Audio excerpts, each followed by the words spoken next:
My guest today is Diane Rockwell. Diane is from Lancaster, Mass. And has lived here most of her life. Welcome to Journeys, Diane. Thank you, Denise, and thanks for having me. I'm really honored. You're very welcome. Why don't you tell us a little bit about yourself? I was actually born and raised in Sterling, oddly enough, and live on Sterling Road in Lancaster now. And we've been there for over 40 years, and that's where my business was born. And I've been working there from the house all these years. Okay. So, Diane, why don't you tell me how you met your husband? I was living with my father in Hinsdale, New Hampshire, and there was an advertisement for waitstaff at this beautiful old turn-of-the-century inn in Northfield, Mass., which was just over the border. And so I went and was hired as a waitress, and it turned out that all of the waitresses, anyone who wanted to, was able to stay for room and board in a wing at the back of the restaurant. So the waitresses were on the third floor, and lo and behold, the waiters and busboys were on the second floor. And it was a beautiful old resort that catered to a lot of the parents and families of the students from Northfield Mount Hermon schools. Mm-hmm. So we would work 3 separate meals, breakfast, lunch, and dinner, had time off in between. And my husband, Rocky, a.k.a. David Rockwell, was a waiter there, and we all became family, all of the waiters and waitresses, because we really lived there. And outside of the time that we were working and waiting on table, we would hang out together. We would go to movies or just do fun things together. So that's where we met. I suppose very much like a college experience would be for most people. And from there, we've been together pretty much ever since then. That was in 1970. And all these years later, we have always been in Massachusetts except for a brief stint in California back in early 71, I guess. But otherwise, back here, New England is home. And his family being from Northfield, everyone's been nearby for all those years. So, wow, that sounds so romantic to me, meeting him at that inn and working together. What a great story about how you met your husband. Yeah, it was kind of a Curry Iron Knives setting, honestly, with a skating pond and piped-in music and a toboggan run. Clearly, really, it was straight off a postcard. Good memories. Nice. Now, you're known as the Cake Lady, and it's kind of an iconic name in the area. That's how people know you. And you're just pretty well known in the region for your amazing cakes. Thank you. You're welcome. Can you tell us how it all started and how your business has grown? My father, he's always been an amazing influence in my life, but he came to the house one day and said, Di, there's a business in Sterling, an old-fashioned ice cream parlor, where the manager's looking for someone to provide decorated cakes for children's birthday parties. Now, mind you, in those days, there was not a birthday package deal like you see at Chuck E. Cheese and every place now. She had the idea that if per child there was a package that provided cake, ice cream, the party hat, and so forth, families would hold their birthday parties in this ice cream parlor. It was a pretty revolutionary idea back in 1977. And my father was in there delivering soda fountain products when she said, do you know anyone who decorates cakes? And he said, oh, yes, my daughter decorates cakes. And he said, let me speak to her. So he stopped by the house and told me about their conversation. And I said, Dad, I don't know how to decorate cakes. Oh, you love to bake. You've always been the family baker. Just go talk to her. So I did. And this little seed of an idea started to grow. I had 2 young children at home. They were 7 and 2 or so at the time. And I thought, I know I can do this. he raised us to think that we could do whatever we set our mind to. And I love baking. I have a pretty good imagination. And so I did go over and talk with the manager. She told me what she was looking for. And I said, sure, let me put together a catalog and tell you everything that I offer. At which point I flew to West Boylston. There was a cake decorating store, supply store there at a time, run by a man and a woman that provided all of the Wilton supplies and magazines and so forth. And I went and bought a Wilton yearbook. I went back home and I cut out the pictures of the cakes that I thought I could probably do if I had the equipment. I put together an album of maybe 20 or 22 different designs. They were Mickey Mouse and Big Bird and Ernie and Bert. And I'm not sure if you remember, but that style of cake, novelty pans, that you just squeeze a lot of little stars together to fill in the background. Mm-hmm. And I thought, I know I can do this. So I put together the album. I then proceeded to dream up some prices because I'd never bought a decorated cake in my life. I had just always loved to bake.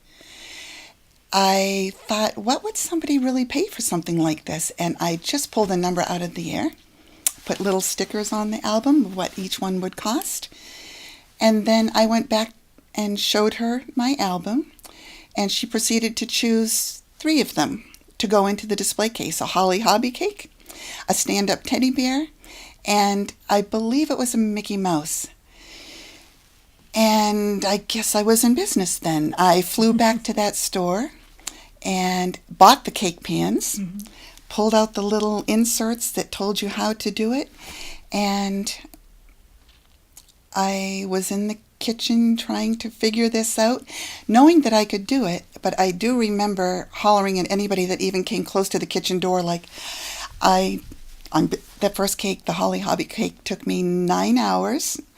But I have to say, I was really happy with how it came out. I knew that I could do it. I just hadn't tried it before. So I'm a bit of a perfectionist, and it did work out. And from there, they went into the display case, and people would come into the ice cream parlor and set up birthday parties. And Maureen Cranston, actually, is the name of the manager of the ice cream parlor at that time, still very active here in Sterling. And little did she know it, but she gave me my first order, and things took off from there. That's terrific. It is. It's pretty amazing. I know. So Okay. that was in 77. Okay. I wanted to talk to you a little bit about the Learning Channel approaching you and what that experience must have been for you. Could you tell us more about it? Sure. I'm not sure if you're familiar with the show Fabulous Cakes, but I received an email one day several years ago asking if I would be interested in being considered one of the contestants in the Boston episode of Fabulous Cakes. I believe this was the second year that show had been on TV, and what they did was have, in a 1-hour segment, 3 different bakeries designing a cake, presumably under pressure for a large event. And what were your ideas? How would you implement it? Who were the people that were going to be enjoying the cake? And the behind the scenes of all the work that went into it, the creation of it, starting with initial sketches and so forth. One of the things is that they wanted something that was really wow. It needed to be bigger than and more fantastic than, and because it was in the second year, it had to top anything that had already been done the year before. Right. So, first of all, I was completely overwhelmed when I read that. I am one person working out of my home, doing primarily wedding cakes. However, I do love a good challenge, and I thought if there's a way I can make this work, I would really love to be a part of it.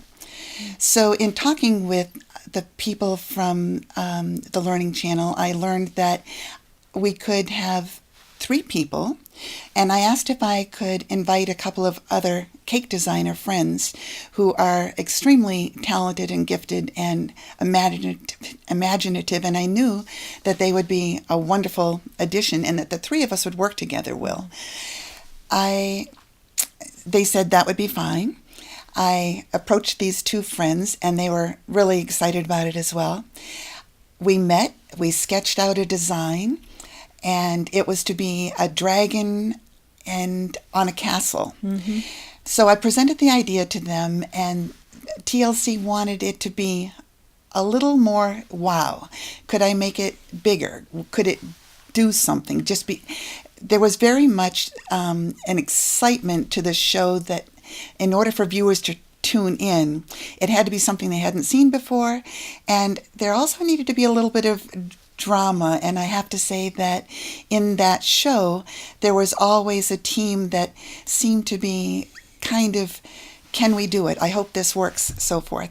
I didn't identify with that part so much. I really wanted things to work well and to represent myself and the other two cake designers and to really pull this project off. So we proceeded to have a Skype interview, and also the other two friends send in headshots and a little bios and so forth on each of us. There was a Skype interview to talk about my experience and the design and so forth. I spent probably 3 weeks living and breathing and sleeping this design. It was to be a dragon on top of a castle with armor, everything made out of sugar. Mm-hmm. Everything needed to be edible. It could be supported, but outside of the supports inside, everything needed to be edible. Mm-hmm. The other key thing was that it needed to be for an actual event, because the team would not only video us working on the cake. I was allowed to make some pieces ahead of time, but pretty much everything had to happen on camera. So baking, making the little pieces, putting it together, delivery, and so forth, all was going to be part of the process and be filmed. The event, I had approached several places in Massachusetts to say, do you have something coming up where this castle and dragon cake could be a part? And the only one that really seemed to be a good fit was Higgins Armory in Worcester, which was a perfect location for this whole kind of medieval look that we were after.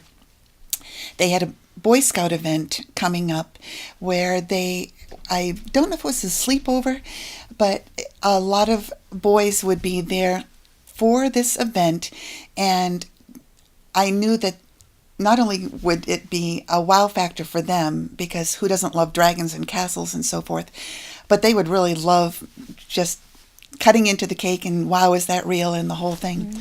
So we had a couple of meetings with Higgins, and we got this whole thing sorted out. But in the background, there are also, I was one of 12 bakeries being considered. Can I ask you, how did they approach you initially? How did they find out about you, Diane? I'm not actually even sure about that. Mm-hmm. I received an email saying, you do amazing work, and this is a show coming up. Would you be willing to be considered for the team? Okay. I took some time before I responded because, first of all, I really wondered, is this real? You have to remember that we get a lot of emails from all different kinds of sources, and I actually got on the phone to friends and emailed some other cake friends saying, I don't watch TV, is this legit? And then I started doing my homework and turned out that, yes, this indeed was a show, and what an honor it was to be asked. So when I realized that it was real, I then responded to them and Interesting. Cautiously said that I have friends that could help me with this. Right. So what happened was, because there was 12 groups that were, yes. So things were narrowed down to so many contestants. Yes, it needed to be narrowed down to a final 3 bakeries. And even though I work out of my home, it was considered, I do have a registered licensed kitchen. Right. And we made it down to the last 2 for that third final team. Right. And I can't say that I lost to this other bakery because she was a very, very talented artist. And one thing I have to say that with all of the bakeries and sugar artists that I know, we are not competitors. We are artists who recognize the gifts that each has. Sure. So I was really excited for her. And I have to say that there was probably also a little phew, because there was a part of it that didn't want to be a part of the drama behind the scenes. Right. I just wanted it to come off beautifully. And so I'm a big believer in everything working out the way that it should. Right. However, after sleeping and breathing that design for, now we're into it a couple of months, it really draws out for a while, I decided I'm doing this cake. So I presented the idea to Higgins Armory and said, okay, that didn't work. Do you have another event that you can use the cake for? Okay. And they took me up on that. Excellent. I didn't realize that you had to study to be a top sugar flour artist, and I was wondering if you could tell me more about that in terms of how you express yourself through your artistry. Sure. In the beginning, I actually taught myself by reading the magazines that told you step by step how to make simple roses out of buttercream and so forth. But there is another form of sugar flours made from gum paste, which is a flexible sugar dough that is very much like working with clay. It has amazing ability to get it very thin and very lifelike. And there I didn't have the experience to really know. So when I wanted to learn some of the flours more perfectly, I did seek out some really world-renowned sugar artists. Scott Clark Woolley was in New York City. I took lessons with him. I also had classes with Nicholas Lodge, who was out of Atlanta, but he was visiting Massachusetts. We have a local sugar artists group called ISIS, which isn't the one that you think. It's the International Cake Exploration Society. And we do get local artists in who teach classes. So I took several classes with Nick. I've taken classes with Robert Haynes in Toronto, Canada, and Giovanna Smith in Tampa, Florida. These people are top in their field and really internationally renowned. There's a piece of me that wants things to be perfect. And so the difference between a simple rose that I might create on my own and one that I might make after really learning some fine techniques is huge. I can show you a picture of a rose that I've done that honestly you would sniff, with the damaged guard petals and sepals drooping and little ragged edge that looks as if it's been open for a few days. And I also have lots of pictures of flowers that didn't look like that in the beginning. But my joy right now really comes from trying to recreate flowers from nature. I've got a few on my list that I would like to learn. There's a couple that I've never seen really beautifully done yet. I do know that one of the key things is many of those artists take a fresh flower and take it apart so that they can see how those petals all fit. They can see the stamens and pistils in size, proportion, and the textures and so forth, and use those to actually make molds and cutters that are the right size and shape and will lay in the veins of petals and leaves and so forth. It's amazing stuff. I get lost in that. When I'm creating sugar flowers, hours can go by. I can forget about the time of day and what meal might have just happened.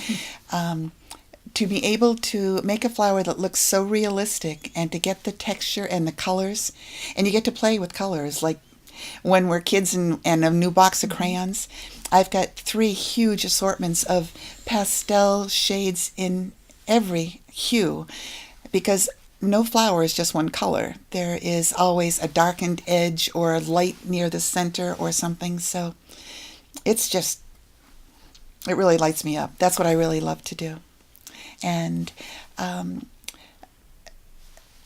for the most part, I think I can figure out how to make most of those flowers. But those people who've got years and years of experience doing this ahead of time, why reinvent the wheel if they can show you the right way to do it from the beginning? So it's a treat for me to learn from them. Yeah. Just it sounds wonderful. Sounds like a great passion for you and a wonderful way to express who you are through this work. I've always loved flowers. When I was a kid growing up in Sterling, I think I was only 5 or 6. There was a little stream running beside the road and by our house, and I had the idea that if I planted little flowers along the stream and removed a few rocks from the stone wall right here and right here, that people could just park on the side of the road and come in and walk along my little stream for a quarter. But that kind of connection with nature has been with me forever, ever since I was really little. So, well, I know I'm going to have to get you to make me a cake with some of those flowers on top. That would be fabulous. It's a deal. Thank you. You're welcome. I understand you have classes in your home studio. Do you want to let people know how to get in touch with you if they're interested in your classes or interested in maybe getting a cake from you? Sure. I pretty much teach classes either privately or semi-privately. I can take up to 4 people at a time in the space that I have. I have a studio where all the supplies are and we do everything right there. For the most part, people contact me and ask if what I have available in times of time. I can, because I work at home, schedule things really around their schedule. Most of the flowers are going to be a 2-part process. We can cut and shape and form in one day, but they really need to dry at least overnight or for a couple of days. So for the most part, my clients have come out for one day, made the pieces, left them to dry, and then on a second class, finish up little touches, coloring, and then we tape them together and finish the flower. So I am comfortable doing just about any flower that I've ever made in sugar. Most of the time, someone has a specific flower in mind that they want to learn, knowing that they're going to use that the most in their own decorated cakes. I would say that my clients are primarily people who do design cakes and would just like to know a little bit more about creating their own sugar flowers. So they have some experience usually ahead of time. It's not necessary that they have experience, but it does help. It's a very different medium than you've ever worked with before, and it dries quickly. So it's not like clay where you can just mash it up and start over. You can, but it also, there's a time element to it. So if anyone is interested, my shop is in my home in Lancaster. I'm at 239 Sterling Road, and my information online, it is Diane Rockwell, the Cake Lady. The website is www.isp.com/Cake Lady. You can also find me on Facebook, and actually that is the best way to see my work. I'm able to update pictures and cakes and keep really current on a daily basis that way. And I invite anyone who wants to come and play with sugar and create flowers to join me. Just a phone call or an email and we can set something up. Excellent. Excellent. Okay, is there anything else you'd like to tell us about yourself, Diane, before we end our conversation? The only other thing that I would like to add is it occurs to me that I'm able to make a lot of flowers that are not commercially available. There are sugar flower companies who sell in bulk roses and calla lilies and some of the more common flowers, the ones that are easier to make. They are not quite as finely made as a real flower because they have to withstand shipping. I pride myself in the fact that these flowers are fragile and really realistic looking, and it occurs to me that there may be bakeries or cake designers who would like to have a source for some of those flowers that they may not know how to make yet, but that can be available to them with a couple of weeks' notice. And so I am putting together the idea of almost an Etsy shop, but it would not be anything that I would ship. It would need to be something that people come and pick up at my studio, or that we make some sort of delivery arrangement. But this would be for flowers that are so fragile and so realistic looking that you won't find them online by any other company. Okay. So it's a little bit of a niche market, but I also would like to be known for those flowers rather than the more generic ones that are available everywhere. And it really is an art form. It is not just cake decorating anymore. It is that element that sets any business apart by having something that is just a little bit more than is available anyplace else. So thank you for the opportunity to promote that idea. Oh, that's fabulous. All right. Well, I want to thank you for coming out today, being on Journeys. I really appreciate it.